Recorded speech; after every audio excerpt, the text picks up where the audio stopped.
Collaborative is thrilled to host the CEO Roundtable today. We do that with the greatest respect for CEO leadership in times of crisis. And yes, with COVID, economic, and with social justice. CEOs are accountable leaders, embracing activism not only for racial justice in their companies and communities, but they're also so supportive of gender and women of color. Tomorrow, we're going to acknowledge Juneteenth. Our sensitivities are heightened, but so too our actions.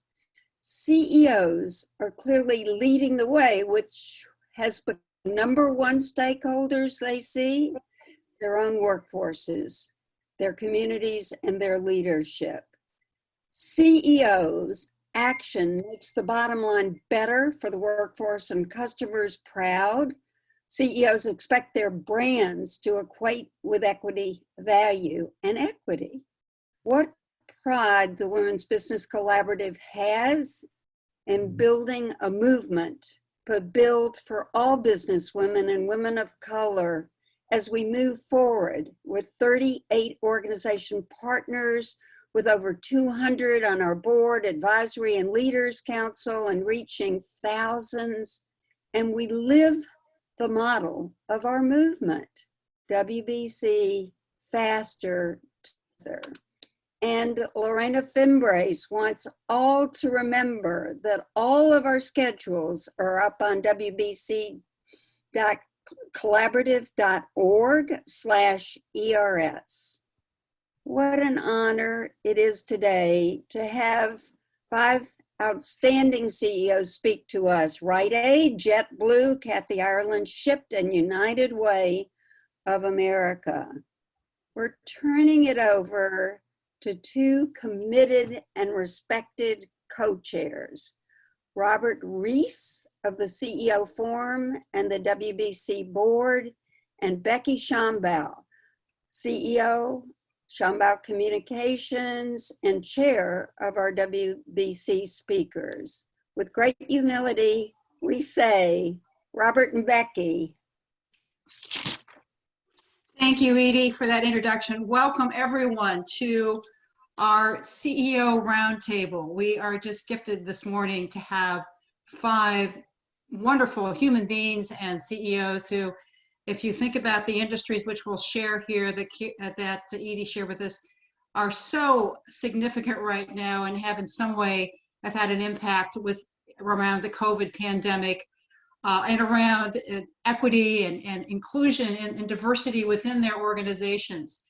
So we're eager to have the opportunity to engage with them this morning.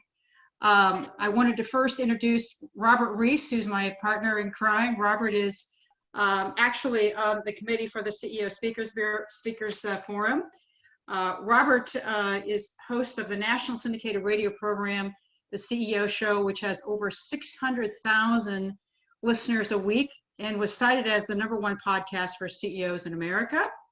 Robert coined the term transformative CEO and wrote the book Transformative CEO McGraw-Hill in 2012. And then finally, Robert has worked with a number of CEOs featured in the Harvard Business Review and Squawk Box. I personally have a passion with WBC and helping to co-chair these roundtables. I'm founder of Women in Leadership and Learning, one of the first women's leadership institutes in the country, and a global consultancy program that really focuses on inclusion and diversity within organizations and beyond.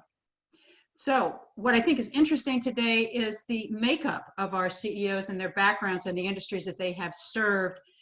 Kelly Caruso, who's the Chief Executive Officer for Shipt. Now we'll find out later that the delivery service and retail is accelerating. Everyone is ordering things online.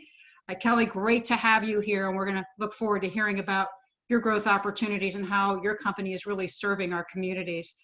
Heyward, Donigan, who's from the healthcare and retail background world, is the President and Chief Executive Officer of Rite. And we have Brian Gallagher, President and Chief Executive Officer of the United Way Worldwide. It's the only nonprofit that is global and local.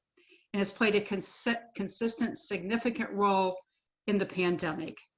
Kathy Ireland is one of the most successful entrepreneurs in America and is Chairman, CEO, and Chief Designer for Kathy Ireland Worldwide. And Joel Peterson. Joel Peterson has immersed himself for a number of years in many industries, but which one is the airline industry. He just retired as the chairman of JetBlue Airlines and served in that role for 12 years. He's the founding partner of Peterson Partners, an investment management firm. And I might say he's been on the faculty for the Graduate School of Business at Stanford University. So thank you all for carving out this time. And now I'm going to turn it over to Robert and let him begin our interviews with these phenomenal CEOs. Well, thanks, Becky. And hi, Heyward. Does everyone see Heyward there? Hey there. So Heyward, it's really interesting, and we've spoken for years, but on August 12th, you become CEO of a Fortune 500, Rite, over 2,400 stores, about $21 billion. All of a sudden, you face within your first year a pandemic, systemic racism, an economic crisis, especially in retail, and yet somehow as you emerge, the stock price is 78% stronger than when you started a year ago. I mean, I wish all of us had invested in you. That's tremendous. So what have you learned this first year of being a Fortune 500 CEO, having such exceptional results under such an unprecedented year? Well, I would say, and thank you. So good to see you again. I remember when we last talked in New York City, that seems like decades ago, but it certainly has been, it's a turnaround now on top of a turnaround, on top of a crisis, on top of a crisis. So it's certainly not exactly what I expected coming in. What I did expect coming into the organization was that I was going to need to really tackle the debt. I think for many investors, the question was whether Rite could actually survive given the debt level, and also whether we could survive and thrive given that we have a smaller footprint now in terms of where our stores are located, having had to divest over 2,000 stores to Walgreens to pay down debt. So we've demonstrated very early on in my tenure our ability to have ample liquidity, pay down debt, move some of the debt out through a bond buyback, a bond exchange, and showing really good results on cash flow and liquidity. And the debt is no longer really the looming issue that it once was. And we'll continue to, I think, see significant progress as we free up hundreds of millions of dollars in working capital to be able to reinvest in the company. So that was all sort of prior to COVID. We really were showing extremely strong results on our pharmacy business and our pharmacy growth before March. Really, I think demonstrating that we could lead the way in terms of pharmacy execution. And then knowing that we had a whole strategy that we laid out on March 16th, we were going to be laying out our strategy, showing actually the physical new stores, the physical new merchandise, the physical new pharmacies in New York City on March 16th. And then within about a week in advance of that meeting, having to turn it all virtual. And very disappointing in a way because we had built up all these models and we had the merchandise shipped and everything. And so suddenly we're having to do the meeting virtual, which I think, we were able to pull off. And then that afternoon, we had to shut down all of our corporate offices and send everyone to work from home. We had spent the whole weekend in the cafeteria configuring hundreds of laptops with WebEx and other important. I want to interrupt you. Here you are the CEO, you're in leadership. How are you responding? Do you have a few key people? What's going through your mind while all of this is happening? You had the strategy worked great. Now you're thrown a significant curve.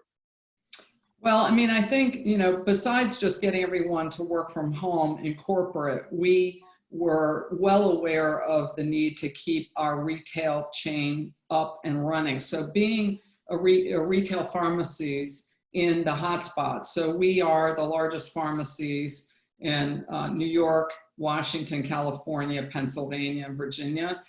We had to keep these stores open to be able to serve customers. We had to keep our associates safe. We are an essential service, and we were in the hotspots. So we knew that we had to deploy N95 masks to our pharmacists and clinicians, that we had to do everything we could to protect our associates from a safety perspective and also from a human perspective. We have associates who got very sick. We do have 6 associates who died. We've had hundreds of COVID tests. We have, to keep these stores open, we kept our stores open and we kept our hours open other than when we had to do deep cleans. We sent pandemic kits to all of our associates so that they and their families had what they needed to keep safe and healthy. But it was an unbelievable undertaking. And the interesting thing for us is that we were able to actually gain market share during these last few months on the retail business. So, and we attribute it to having the best safety measures, the most engaged associates, the most committed associates, and we were able to maintain decent in-stock position, even in, even though we were all strained to maintain in stock. We, I think, excelled compared to others in being able to have in stock provisions. So it was the other thing I'll just quickly mention is that we represented during that period 40% of all pharmacy testing for COVID. So we were up and running across the country with COVID testing sites administered by our pharmacists. So it's quite an experience, and I commend you on how you've responded. So there are more challenges too. So you have been known, you've really transferred the brand of Rite to be about community more than anyone, and that's what you've gone with. And I know we've spoken about that. And also you've a great diversity in terms of on your board. All of a sudden you find yourself with systemic racism. 4 of your stores are burnt down. You have people in the company who are saying things. How do you handle that? Well, first, we were also in the hot spots of all the protests. So we have stores in Seattle, New York City, Pennsylvania, and we did have 4 stores burnt down and 110 stores looted. But listen, we are a representative of our community. We have a very diverse workforce that is representative of the communities we serve. And we have zero tolerance for racism of any sort. And we did have to fire 2 associates who posted very upsetting things on local Facebook pages. And we have said over and over again, in the past and as recently as today, that it is our obligation to stand up for our communities. And our communities are African American, they're Asian, and they're Latino, as well as white. And we will not stand for any social or racial injustice. We were affected by this, but at the end of the day, property is property. We have insurance to cover the property. We have insurance to cover the looting, but the core of the issue is what we really want to stand for, which is racial justice and also the community. The community cares about Rite Aid. We had African Americans and Hispanics and white community members coming to our parking lot to help us rebuild what they called their community pharmacy. So I just was very heartened by that, and we will get through this, and I think get through this stronger. So you've 1 minute left. What is your advice to women in creating more equity in the workspace in the future and all racial justice in the future? One minute of advice. Well, my advice is, it's hard to say in 1 minute, but I have been very blessed to be very successful as a woman. And I've been very blessed to be successful as a woman because of men who have helped me. It's not just women. And I would say now I pay it forward to women because I feel that I can help women advance in their careers. And I do want to shout out to my number 2 at my last company, Sapphire Digital, Kyle Raffanella, who was just promoted to CEO of that company. And I feel very proud that I had some part in helping her. Of course, it's really all her, but I feel proud I had some part of helping her become a CEO. And I feel that obligation today at Rite. Well, congratulations, Heyward, and being the community place where people gather and help in healthcare. And I'm impressed that you had 40% of the COVID. Now we're on to you, Becky. Thank you, Heyward. Thank you, Robert. Joel, good morning. I know it's earlier for you on the West Coast, which I think you're located now. Wonderful to have you here. Let me just start right off. JetBlue, that the whole airline industry, has had a significant impact, challenging to say the least, right? I'm a big JetBlue. I'm a big part of JetBlue flying all your different routes, but just devastating. I know you've been immersed in the airline industry and so many others for years, but a big question, but how do you manage and lead through such a crisis, right? Particularly in the airline industry, in such a, I'm sure it's unprecedented, right? Is there any words of wisdom, or maybe this connects to some of your leadership principles of how you navigate through this? Well, first, let me just say how serious, I'm jealous of Heyward, who's had an increase in stock value. Ours has dropped by over 50%. We've grounded 170 planes. Our revenues are off 90%. So you can imagine this is nothing you could do any scenario planning for. This is the kind of thing that is hopefully once in several generations. But your first job in this kind of a situation is survival. And the way that you survive is by extending the runway, which means that you have to preserve cash, which means cutting back on capital expenditures, cutting operating expenses, borrowing more money. We were fortunate to have the government step in to really extend the runway for the airline industry through the end of September. But then you've got to communicate, and you've got to communicate lavishly. People have to know exactly where you are, what's happening, and that means communicating bad news as well as good news. And so it's a management challenge for sure. And what's your vision, I guess, for the airline industry? Do you see it slowly? I know I'm booked on some flights next year, but certainly not before the end of the year. But what's going to be different in the airline industry as we get back to some sense of what normalcy will be in the future? Well, the airline travel is the safest travel in the world. And our number one value is safety. So we now have to extend the notion of safety to health. So I think people are going to want to have temperatures taken, wear masks, not have center seats occupied, have their planes sanitized in between turnarounds. We're already starting to see an interest in flying again. So we're opening up 10 new routes. So there's a number of things that are happening. There's a kind of a deferred demand. People have canceled weddings or put them off. People want to be with friends and family. And so I think it will come back, but it will just come back as people become sure that they're safe. Feeling safe and comfortable. Well, I know JetBlue's taking a huge lead on the safety and security of their customers. I wanted to spend most of the rest of this time on leadership, because leadership does matter during these times, Joel. And you've written several books. One of them is Entrepreneurial Leadership, which I think is your most recent book. Some of your guiding principles of leadership. Speak to me the essence of the book and what motivated you to write that. And I know you talk quite a bit on trust, but some other key principles. So how does this book, what sort of motivated you to write this, and how does this book play such a significant role now in where we are right now in terms of leadership?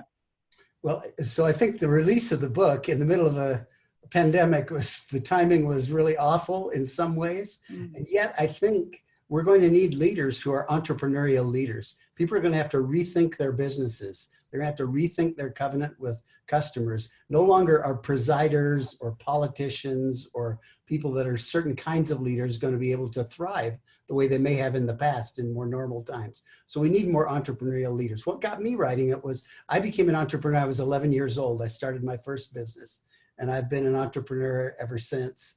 And I had an experience. So I've been teaching entrepreneurship for 28 years at Stanford too. And so we send out these young entrepreneurs full of knowledge, and then they fail or run into problems or whatever. So I had this experience with my wife who was climbing a mountain, and she got lost on it one night and ended up spending the entire night on the mountain. We called in the cadaver dogs.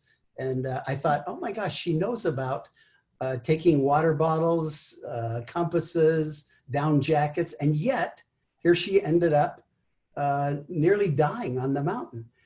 What are the principles? How can I translate theoretical knowledge into really practical checklists for people? And so I really decided to write this book. You know, when we have pilots flying planes, they have a checklist. They may have flown for 25 years, and they'll sit in the cockpit and go over the checklist one by one by one. So I wanted to develop a checklist for the entrepreneurial leader where they could then say, wait a minute, here are the mindsets. Have I thought about this? Have I thought about that? So the idea is to give them a series of maps where they can really become entrepreneurial leaders, not politicians, presiders, managers, or administrators only. Well, I have the book and it's a good read. I think one of the things that called out was around trust. And I'll put, I don't want to put my own commentary, but trust is really hard, particularly during these times, and the erosion of trust has just accelerated over the years and decades. But how do we as leaders and executives in this session today really harness trust, particularly during these times? What are your key principles, Joel? Well, I think fundamentally trust is the most important operating system you can have. If you're trying to build trust in these times, I think it's a challenge. I think trust is built a conversation at a time, a delivery at a time, a relationship at a time, over time. On the other hand, when you're in times of crisis, it's like being belayed on a cliff with people. You're holding the ropes for each other because it's really, these are perilous times. And I think people can actually develop a certain sense of, I'm roped to really kind, thoughtful, generous, smart, capable human beings. And so I think there's a way to build a culture even in times like this. And so to me, it's an issue of the leader must be trustworthy. Their behaviors and their words cannot deviate. They have to have a brand that they live to, and then they have to work on developing a high trust culture. And I've learned that you can be intentional about building a high trust culture. So they have to do all of those things. I think in times like these, people are frightened. And I think that means being kind, listening. Communication is two-way, it's lavish. And then I think you have to be kind. Well spoken. We have about another minute left. And I thought it was notable that JetBlue has done such a great job around the diversity of their board and, the representation of men and women, and, a big proponent of women and those of diversity. I'm sure you're a part of that narrative, part of that story, building that. So many companies are in that direction, trying to get to where JetBlue is. Give us your advice, listening from our lens, what we organizations need to really focus on and put attention on to achieve and sustain that and achieve that. Well, I think they're silly not to recognize it. I mean, half of the consumers of the world are women. We're all serving a multi-ethnic body of consumers, and not to take advantage of that, I think is just silly. It's short-sighted. I happen to be a father of 5 daughters, and I've been married to the same woman for 48 years now. So I'm a big fan of women, and I know what they can provide, and there's no reason not to have them at every level. Our president at JetBlue is a woman. And some of the more valuable board members have been women in all kinds of areas of expertise. So we embrace the notion. One last thing that I might say is, I think a notion that I've talked a lot about is you wouldn't want an orchestra that were all oboes. So you want to get different instruments for different timbres, but you also don't want an orchestra all playing different pieces of music. So I think the idea of diversity just for diversity's sake, without looking at competence and being willing to play on the same piece of music is also folly. So I think getting really great people as a team, you can create an orchestra that's way better than one that is made up of a single instrument. Thank you, Joel. I mean, that's really the secret sauce of diversity, right? The intentional diversity. So thank you so much on sharing your story on that. Robert, I'm going to turn it over to you now for our next interview with Yeah, with Kathy. with Kathy. Is Kathy? I think Yeah, Kathy arrived. absolutely. Hi. Great. Oh, good. Thanks, Becky. Hi, Kathy. How are you? Hi, Robert. I'm great. Oh my goodness, what an incredible morning. Thank you to you and Becky. And it's been so fascinating hearing and learning from Heyward and Joel, and looking forward to learning from all of these amazing leaders. So here's what I want to say. Those who don't know Kathy, you've had been a long time since we spoke. I think it was yesterday. You've had an incredible career and success in every level. You know, a best-selling author, obviously a top model, a top actress, and one of the most talk. He mentioned trust, and at the heart of everything was kindness. And I see in you, you have this DNA of kindness, and yet you're always faced with unbelievable challenges. What is your secret sauce of how you survive regardless of what the situation is? Well, Robert, thank you. I mean, first I have to say thank you for that very kind and generous introduction. I do share with people, I was never an actress, and I have the movies to prove it. It was not a strength, but it paid the bills for a while.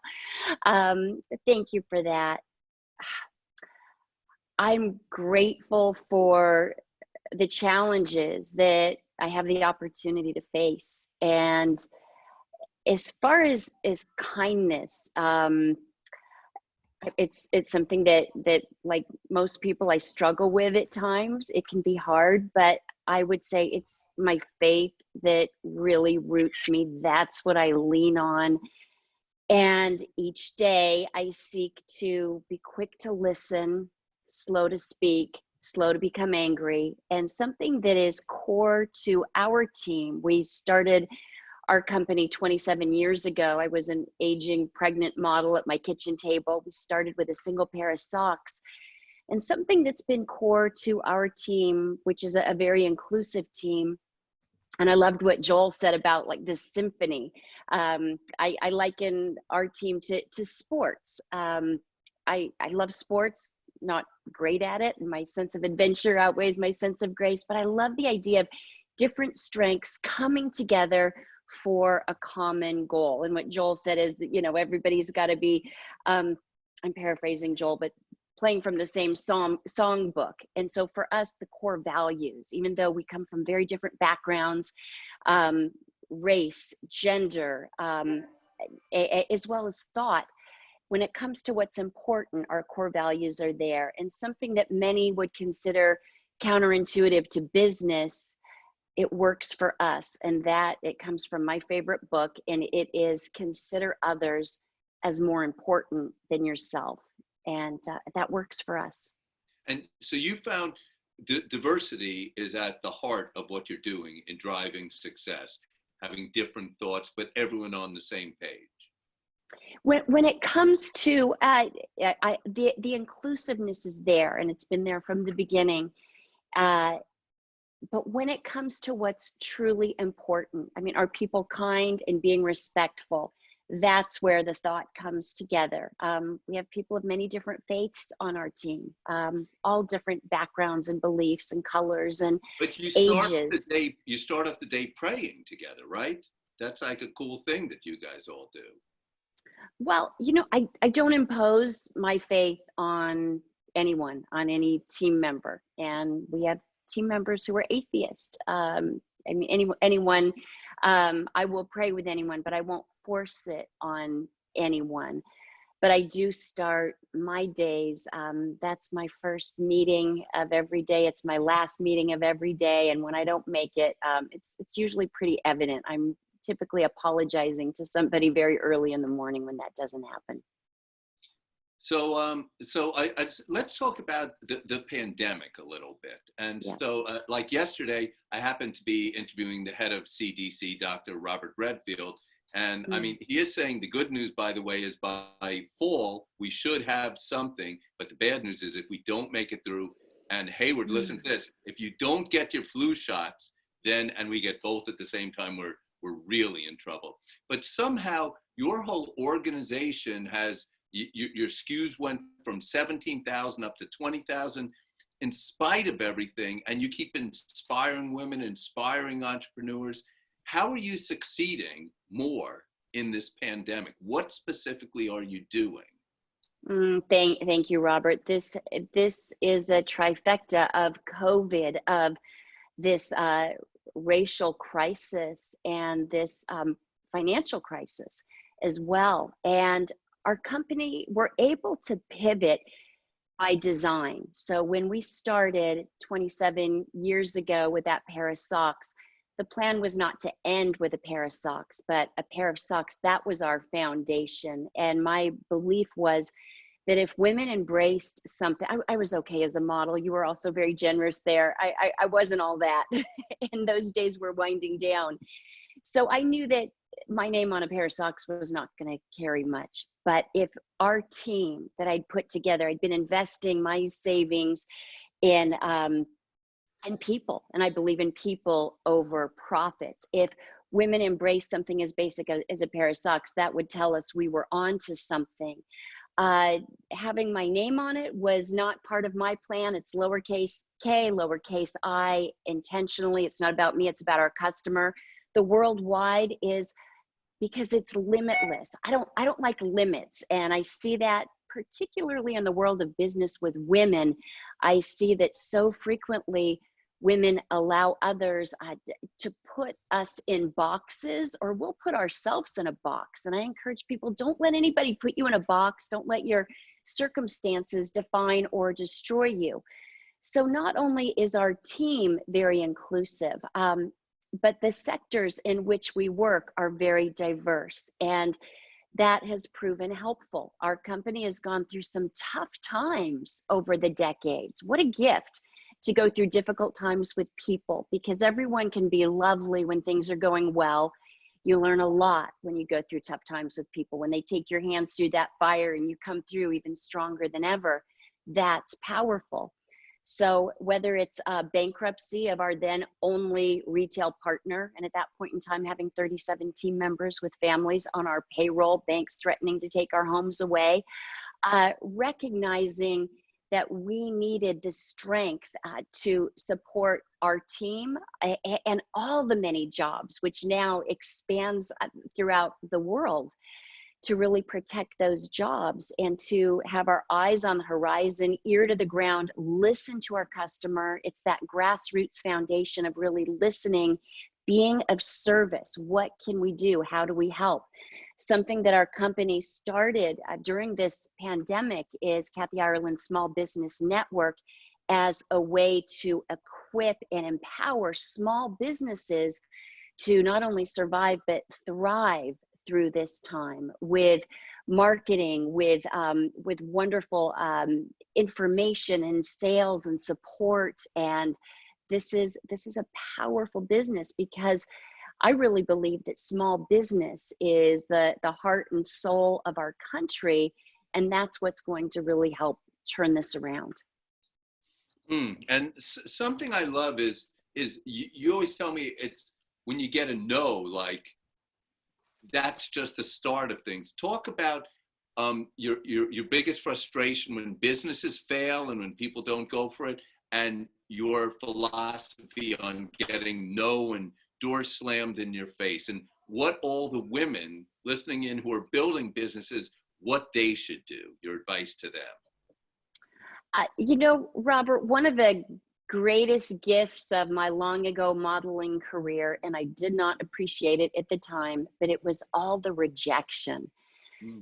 So when I started in business and presenting socks to retailers, and when doors would slam in my face and people would say all kinds of crass things, it didn't destroy me. I mean, no means Now we're talking.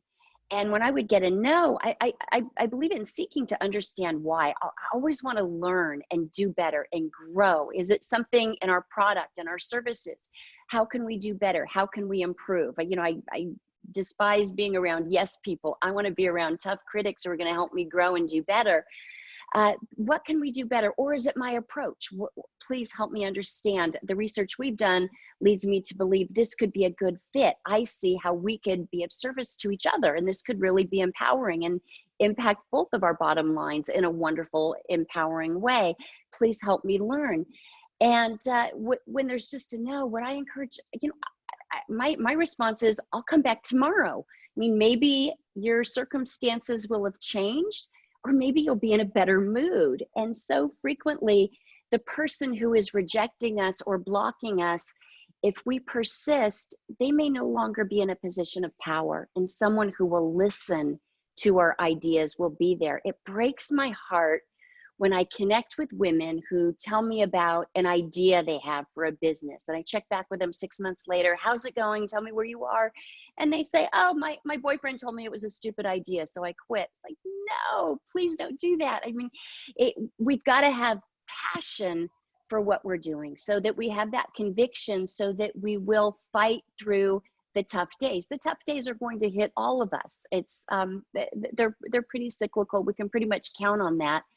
But we need to believe in what we're doing so that we will be able to fight through and persevere. And I've also learned, Robert, that But Kathy, our time's up, so you got to give one, just in one sentence. No, go ahead. One sentence. Okay, in one sentence, Robert, I was 40 years old before I learned that no was a complete sentence. And I really think no thank you is better, but no works. I think frequently for women, sometimes we just want to do everything. And oftentimes we need to say no to good things in an effort to say yes to great things. Understanding our values, our priorities, putting boundaries in place to protect them so that we can move forward. And that was worthwhile, that extra minute, because that is inspirational. So thank you, Kathy. And now we're on to Brian. See you later, Kathy. Brian, are you there? I'm here, Robert. Okay, Brian, good to see you, sir. So let's talk about your leadership. You're leading the largest non-for-profit, like $5 billion in the world. And I want to start off with something you've done that I thought was remarkable, called Women United. Talk about the whole concept of that and how that has played out, especially during this pandemic. Well, we're, first of all, it's great to be here. Thanks for the opportunity. We're 1,800 local United Ways in 41 countries. We're a franchise business. And what happened was about 15 or 16 years ago, groups of women leaders in communities around the US started to organize as giving and activist organizations within United Way. They raised money together. They decided what they wanted to invest in. They were being supported by their local United Ways. We watched it nationally and realized, great ideas don't come from us. We watch parades forming and we jump in front of them. And so we staffed it, we put capacity behind it. And now 16 years later, there are 70,000 women in 200 different chapters around the US. And in that 16 years, they've raised about $2 billion. And what's even more important than the money is they follow the money. So they work on issues like human trafficking and homelessness, and they're not afraid to go to state houses and lobby. And so they've changed who we are. And the other positive kind of offshoot from it, they become a feeder pattern for our board leadership. So half of our US board are women, 55% of our worldwide board are women. Our US president is a woman, our worldwide board chair is a woman, because they've built a cadre of leadership throughout our network. So it sounds like that's driving everything. And I know you've this really cool philosophy, Brian, where you say, as a leader, I never come up with the ideas. I never impose them. everything comes grassroots. How does that really work, and especially under pressure like we're having these days? Well, maybe somebody, the original human being, had the original thought, but I don't think that there's much original thought. I think there is iteration of thought. There's taking great ideas and putting them in new situations and new applications. And so I think that's our job. When the pandemic hit, we had to shift all of our fundraising capacity to what people needed right then. They needed food, they needed rent assistance, they needed mental health services. And because we did that, we raised over $700 million in 3 months, 500 million in the US, 200 million outside the US. And it's for the commercial entity CEOs here, that's a customer focus. For us, that's a client focus. That's people in need. And if you stay focused on that, the revenue will take care of itself, the brand will take care of itself. And so I think the leader's job is to pivot where the environment has gone, where the need has gone, where the marketplace has gone. And that's what we've done in the last 3 months. And you speak with CEOs all the time, and major CEOs are on your board. And what have you learned from CEOs that's changed the way Brian Gallagher thinks? We work with 65,000 corporations. We work with public leaders, religious leaders, secular leaders. I find that all great leaders are purpose-driven. Kathy just said it, they're people-driven, not profit-driven, but I'll bet your profit comes from being focused on people. Mm-hmm. And the best CEOs I've ever watched are purpose-driven, outcome-oriented, they're collaborative in nature, and they're kind. You can be the first three, but if you're a jerk, your company's culture takes that on. And they're not incongruent. You can have a kind culture, a human culture, and still be profitable and collaborative and results oriented. And all the best leaders I've ever seen have those characteristics. If you lack empathy and kindness, sooner or later, something's going to go outside of your environment and stop you. It may take a while, but you'll get stopped at some point. Like, we're getting that word kindness. I just got this book that someone sent me, is amazing, called Kindness. I love that. So I want to ask you, speaking of kindness, we're dealing with systemic racism coming in and big challenges. You have this really interesting philosophy about the window opening and the window closing and stuff. Just share that with everyone. Yeah, it's, so we all learn change management as leaders, both in school and by experience. My experience teaches me that windows of opportunity open, but they close very quickly. And so we've known in the US and around the world that institutional racism has been a problem. And, we all have values around, dealing with racism and diversity, equity, and inclusion and so forth. But right now I for a while, I didn't use this word. I now use this word. We have this opportunity to make real change. But I think the opportunity around changing our networks, changing our organizations, changing our public policy, changing our culture probably exists for 90 days. And then the world's going to move on. So we're in United Way getting ready to put to a vote all 1,800 local United Ways having a statement on anti-racism, a requirement to train all of their board members and staff on unconscious bias and racial equity, and to put into criteria all the investment you make have to have a racial equity lens and criteria to it.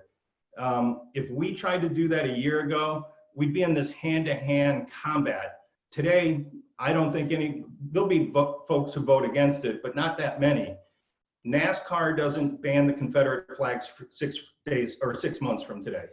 The Premier League in England started up yesterday. Every one of those teams had Black Lives Matter on the back of their jerseys. Everyone took a knee. And yet you have Colin Kaepernick 4 years ago, essentially getting kicked out of the NFL for taking a knee. The opportunity is right now to make substantial change on police reform, on racial injustice. Institutional racism has institution in it for a reason. And it's our responsibility to change our institutions right now, because I believe, and my experience is 3 months from today, we'll be on to something else. And I hope I'm wrong, but my experience tells me I'm not. And there you have it. Brian, thank you for your inspiration. And certainly we know we're going through the pandemic, through everything. We're going to emerge a certain way. Why can't we emerge a better society at the same time? I like that 90-day window. So now I'm handing it back to Becky. Thank you, Brian, and thank you, Robert. This is the time for real change, right? When we do have that window, I think that's well said. Well said, Brian. Hi, Kelly. Hello. How are you? Good to see you. You too. Wow, you have been on an incredible ride. Maybe you could just share with us. I mean, I'm well versed in Shipt. I'm now a user of Shipt. So after I spoke with you, but when you took this job, I don't know if you had even imagined the growth and expansion that your company has unfolded in terms of the last several weeks and since the pandemic, right? So tell me what you're most excited about in terms of the future as you look out into the future. Yeah. With the home delivery grocery service, right, which is key. I think most of us here have experienced that, if not all. Tell us more about that for you, because I know you really stepped into an incredible opportunity for growth.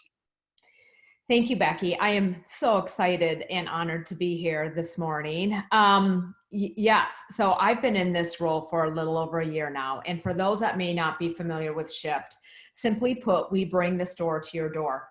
We're a same-day delivery company that brings grocery, household essential, pet supplies, office supplies, and alcohol to your door. We service 5,000 cities across the United States, and we've got over 100 retailers on our marketplace.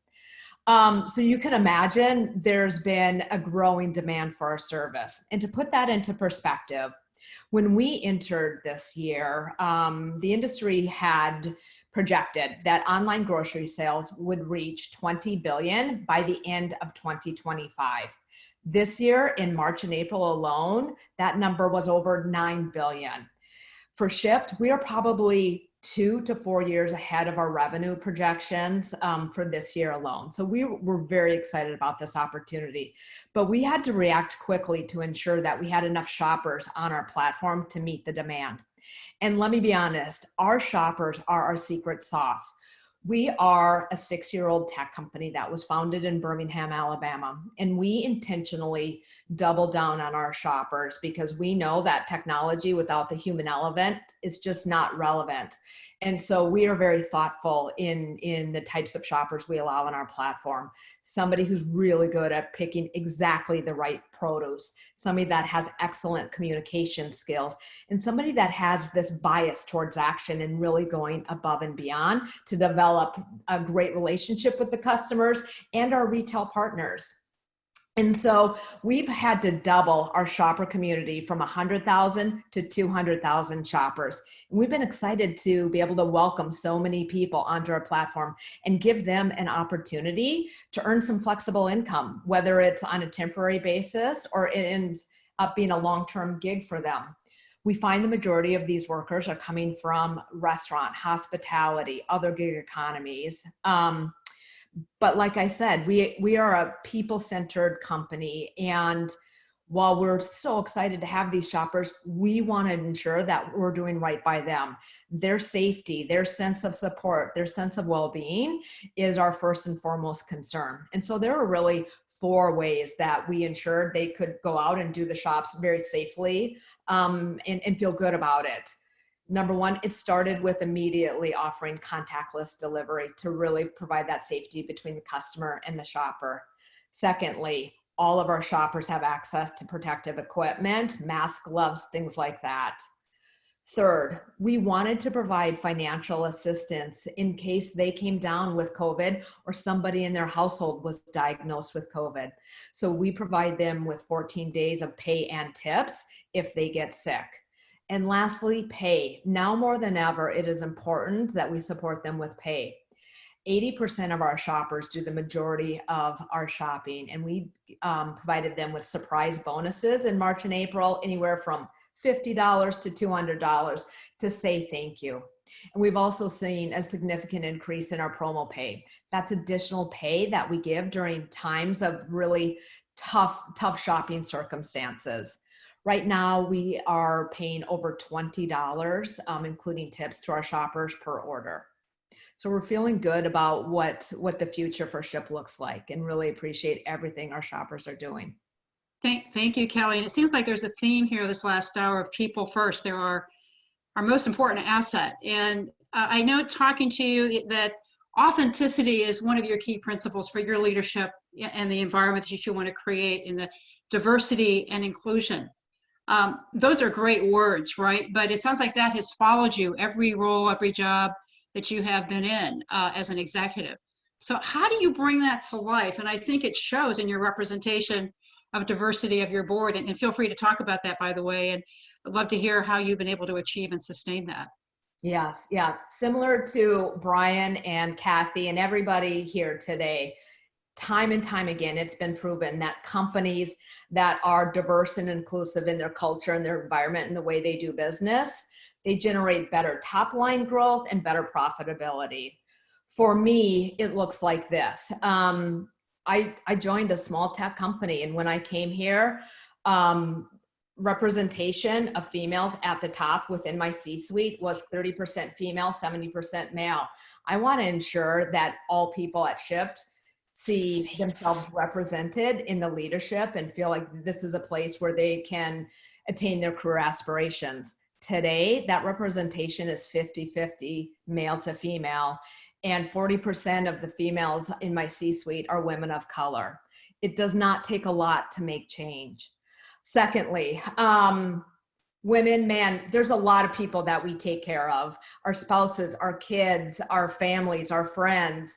It can be tough at times to have a really meaningful career and support all the people you need to support. And so having family-friendly policies in place was important to me. We provide our parents 4 months of paid leave at 100% of the pay when there is a birth or an adoption.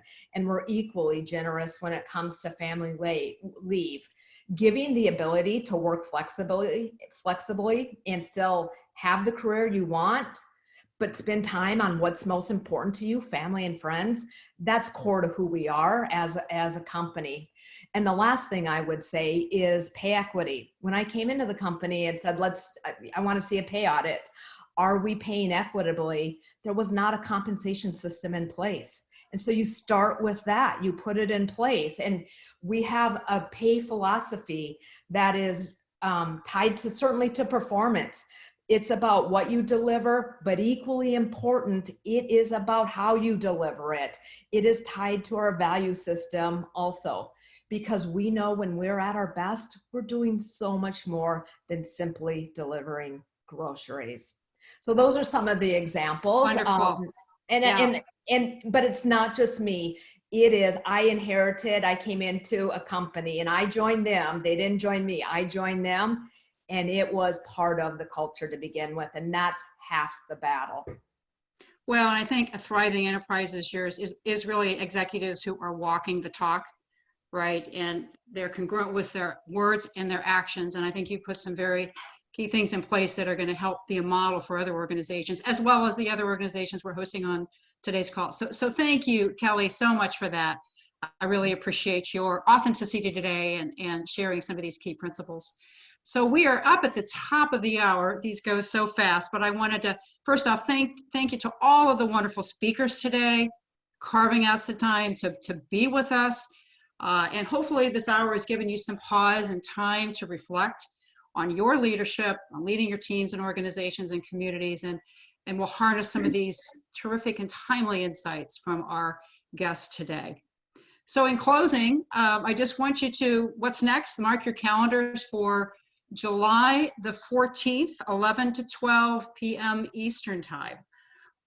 We will have an exciting and very relevant conversation with our co-host who will be leading that, Kimber Matarazzo, Chairman of the Board of C200, and Lorraine Harrington, President and CEO of Catalyst.